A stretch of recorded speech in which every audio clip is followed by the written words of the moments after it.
مفتی رمضان سے کسی دوست کا خط ہے، اس میں انہوں نے دو سوال کیے ہیں جی. ایک سوال تو یہ ہے کہ کہتے ہیں مسلم ٹیلی ویژن احمدیہ کے پروگرام مسجد میں دیکھنے جائز ہیں کہ نہیں؟ مسجد میں دیکھنے جائز تو ہیں کیونکہ اچھے پروگرام ہیں سب، لیکن مسجد کو ان پروگراموں کی آماجگاہ بنانا جائز نہیں ہے ان معنوں میں کہ عبادت کے لیے ہیں، نیک باتوں کے لیے کبھی کبھی وہاں جلسے ہو جاتے ہیں، کبھی کبھی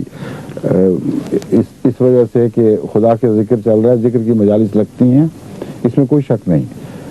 ان کو کوئی حرام نہیں کہہ سکتا کیونکہ حضرت اقدس محمد مصطفیٰ صلی اللہ علیہ وآلہ وسلم بھی مسجد ہی میں ایسی مجالس لگاتے تھے. لیکن روزمرہ کا دستور بنا کر مسجدوں کو پروگراموں کی آماجگاہ بنا لینا یہ میرے نزدیک تو درست نہیں، مجھے پسند نہیں ہے یہ بات، اور اس سے فتنے پیدا ہو جائیں گے پھر. اس لیے